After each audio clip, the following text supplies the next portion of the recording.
Salut, bienvenue dans une nouvelle vidéo. Alors aujourd'hui, on va installer un accessoire qui, pour ma part en tout cas, va révolutionner la gestion d'éclairage sur mon 4x4. Pour nous, la saison du bivouac n'a pas officiellement démarré. On est parti il y a quelques semaines faire un petit bivouac d'un week-end, mais sans faire de piste, tout ça. Pour nous, c'était vraiment une reprise en douceur. On voulait voir comment allait se passer une journée quasiment 100% voiture avec la petite qui vient d'avoir 1 an. Et à cet âge-là, si tu as des enfants, tu le sais, ça bouge partout et rester dans un siège auto pendant 8 heures ou 7 heures ou même 4 heures d'affilée, ça commence à être compliqué. Donc c'était un petit week-end soft et c'était juste pour profiter et prendre la température.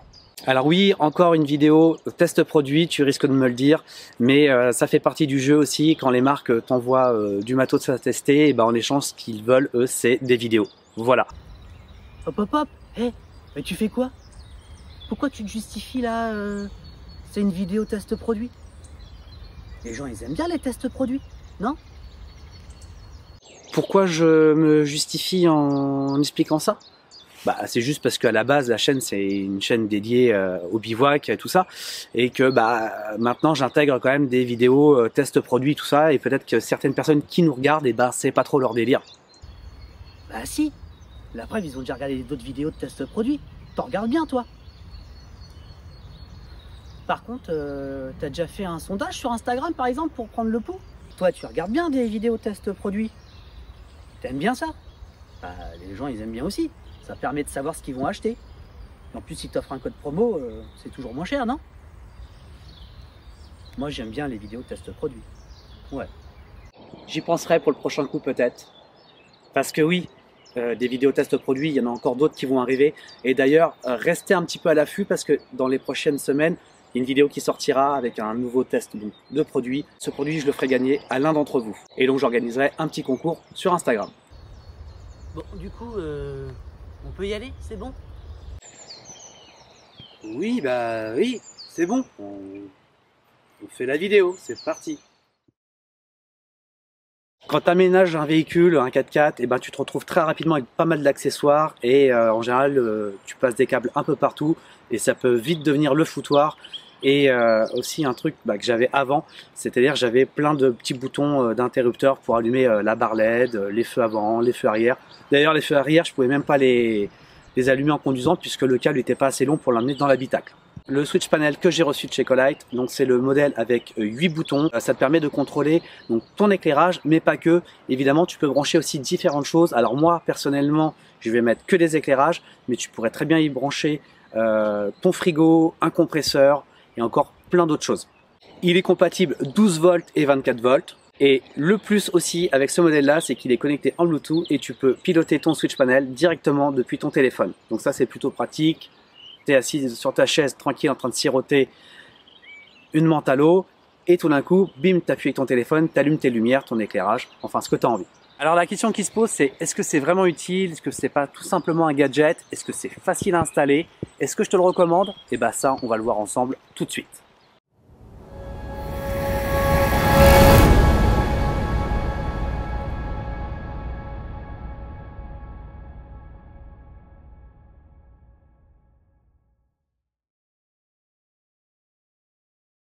Allez, c'est parti, on se retrouve à la maison pour la partie installation. Je vais te montrer avant ça ce que tu retrouves dans le carton et puis après on attaque. Alors, un petit peu de pub, quelques autocollants. Alors ça c'est pas mal, donc c'est des autocollants justement que tu vas pouvoir venir coller sur le switch panel en fonction de ce que tu veux installer. Alors là vraiment, tu as un choix, il y a même des trucs, une boîte à poissons, ok, pourquoi pas. Il y a vraiment un peu de tout. Voyant moteur, ça on va éviter. Donc ça c'est cool. Ensuite on va retrouver la notice d'installation. Ça on va en avoir besoin. Alors honnêtement il y a des super tutos qui sont faits aussi sur YouTube que j'ai trouvé. Donc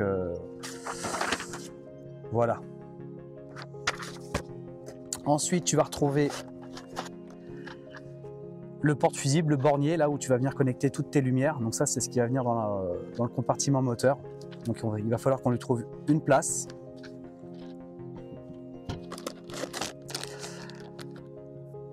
Pas mal de câblage,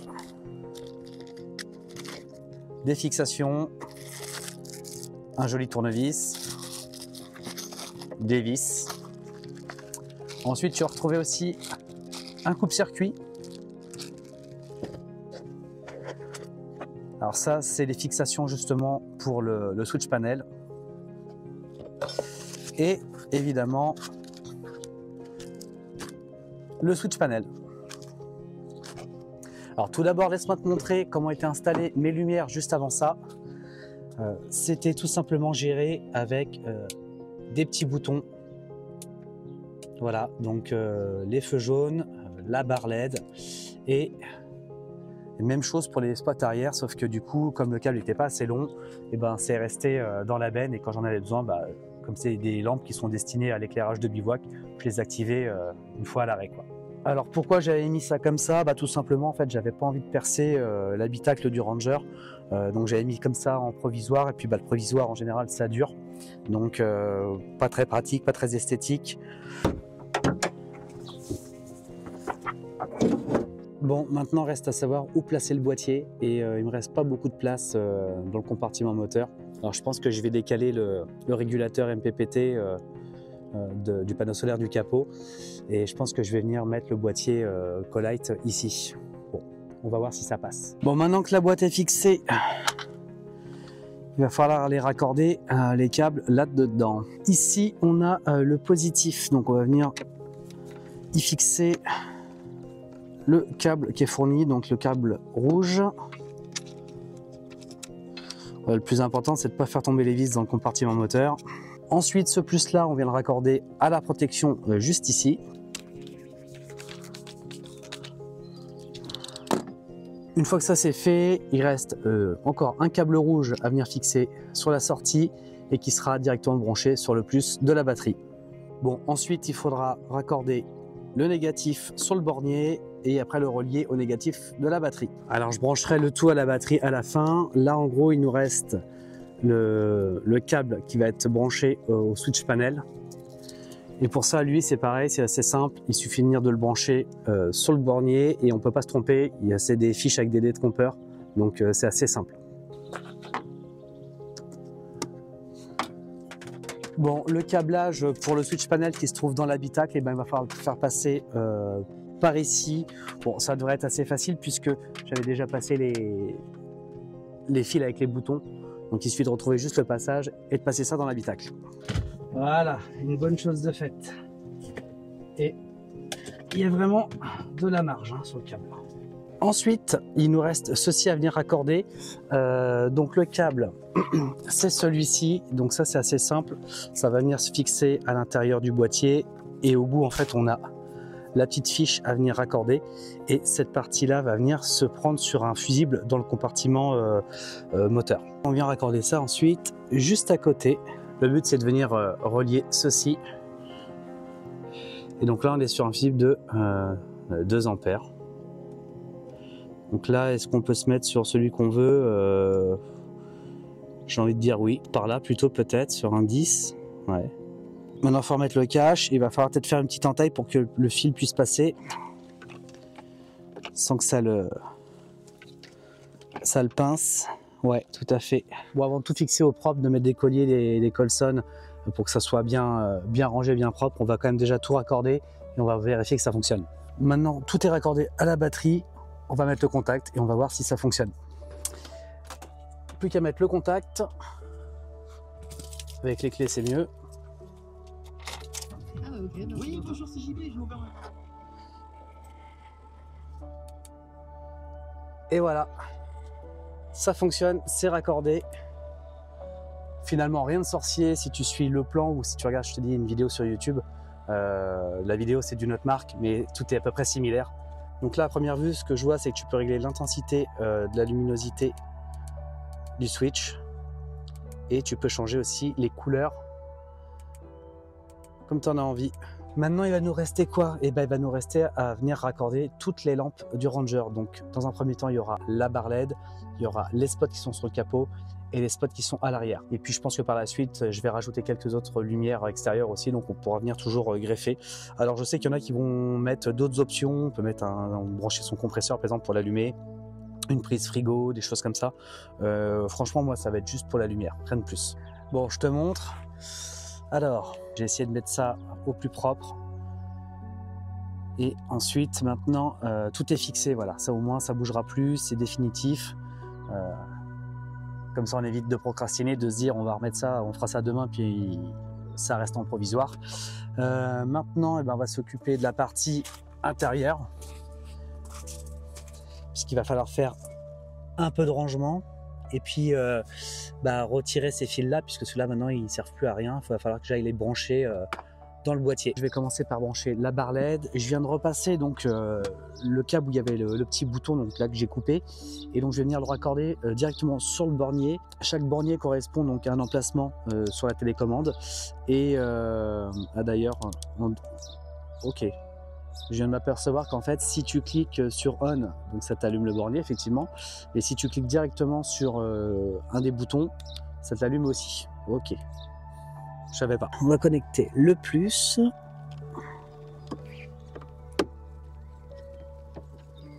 Le négatif. Maintenant que c'est branché, on va tester. Donc j'allume le switch panel, j'appuie sur le bouton 1. La barre LED s'allume impeccable. Et si j'éteins et que j'appuie directement sur le bouton, ça m'allume la barre LED aussi. Ok, pas mal. Même chose, je suis en train de tirer les câbles des spots de capot. Donc là, même principe. Bon, et ben on refait le test, ça allume les deux, super. Alors maintenant, il faut que je te montre les derniers spots qu'il faut que je revienne raccorder au bornier. Ce sont ceux-ci, donc les Colite, les robes de pro. J'en ai un de chaque côté. Alors je pense que je vais peut-être en rajouter un par là aussi, et la même chose de l'autre côté. Et je vais te montrer comment c'était installé en fait en attendant. Voilà, c'était ici, le câble avec l'interrupteur est là, et en gros j'avais branché ça directement en 220 volts à l'aide d'un transfo qui est juste en dessous, un transfo de chez Vevor, et ce qui me permettait quand j'ai allumé l'EcoFlow de pouvoir en bivouac juste actionner le bouton, et ça me permettait d'avoir un éclairage de bivouac. Alors je te montre rapidement ce qui est prévu dans la future installation.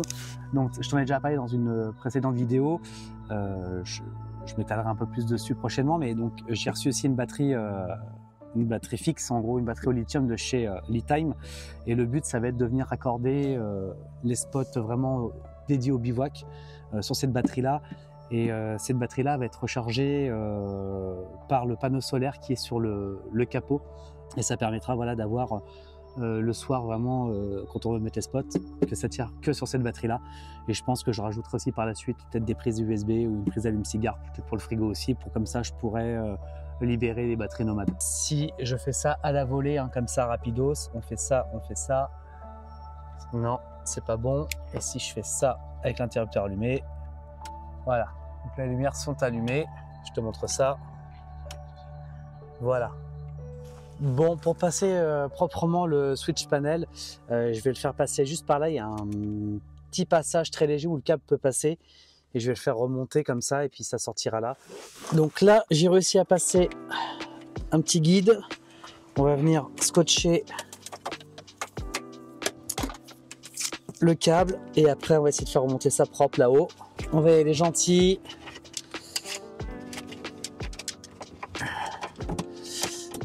Hop là, ça c'est passé.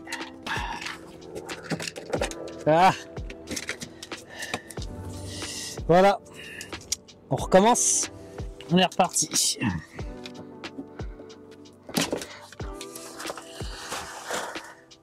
Non. Non. On recommence. Quatrième tentative ou troisième, je sais plus, je suis perdu, je crois que je vais pleurer. Il me faut un apéro.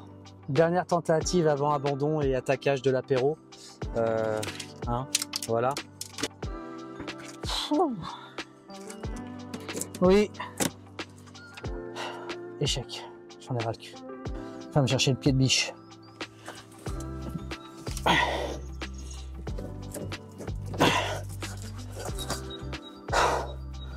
On a réussi. On l'a fait. Apéro. Bon, maintenant que le câble est passé, donc là j'ai pris un support de téléphone. Pour l'instant, ça fera l'affaire. On va le mettre là. On va venir le raccorder. Quelle satisfaction d'avoir réussi. On va venir le positionner ici. Après, ça sera ajusté en fonction. On va refaire passer le câble. Et j'ai l'impression que... Ouais, non, c'est vrai l'impression. C'est que là, en gros... Ouais, il faut que je le refasse repasser dans l'autre sens maintenant. Est-ce que je vais y arriver? Bon, pour l'instant, on va laisser ça comme ça, on verra après. Donc du coup, on poursuit avec le raccordement des feux arrière. Donc là, je les ai branchés sur la batterie Litime. Donc ça sera la batterie vraiment qui va les alimenter en permanence. Donc là, je viens de passer le fil un petit peu à la volée. Hein. Je l'ai fait passer sous le véhicule. J'ai percé un petit trou au fond de la benne.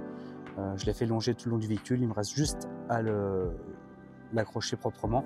Et on va voir ensemble tout de suite si ça fonctionne.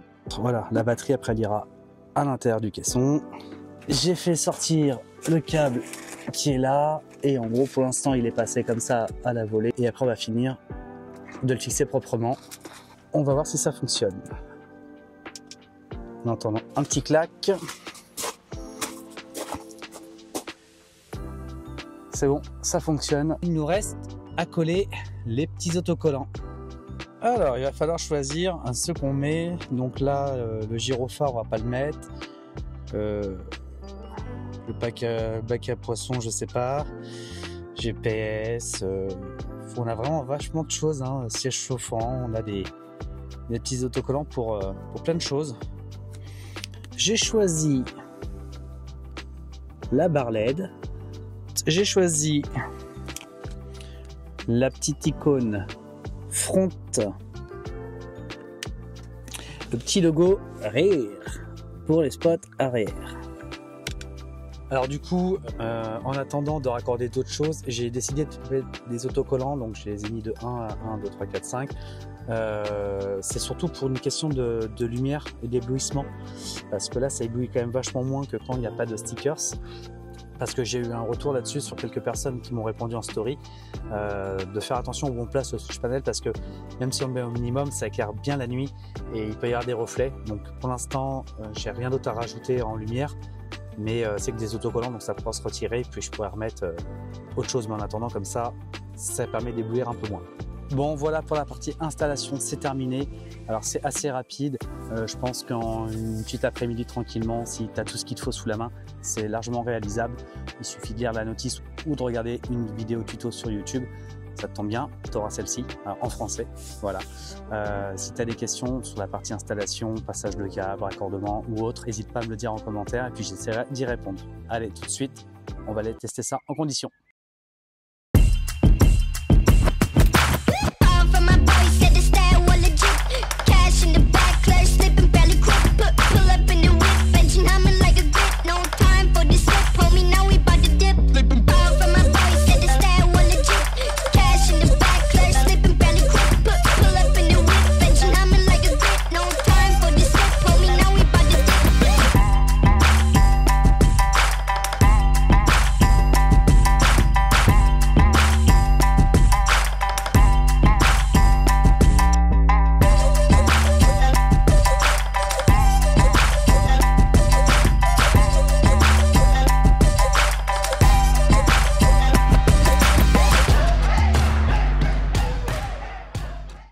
Bon voilà, on arrive à la fin de la vidéo pour la partie conclusion. Donc après avoir installé et testé un petit peu ce switch panel, qu'est-ce que j'en pense réellement? Alors, gadget ou pas, pour moi clairement pas du tout, c'est vraiment un bel accessoire. Ça permet d'avoir tout centralisé, c'est facile à installer et puis ça évite d'avoir des boutons partout. Sauf si tu préfères avoir ton tableau de bord qui ressemble à celui d'un Boeing. Si ce genre d'accessoire t'intéresse, je te le mets en lien dans la description. Justement, j'ai 2 codes promo pour toi. J'ai un lien spécial pour le switch panel avec une réduction de 15%. Tu as juste à taper Jeff15. Et ensuite, j'ai un code de réduction de 12% pour le reste du site de chez Colite, c'est Frenchy. Voilà. C'est la fin de cette vidéo. Merci de l'avoir regardée. N'hésitez pas à vous abonner si ce n'est pas déjà fait, à liker et à la partager. Sur ce, je vous dis à bientôt.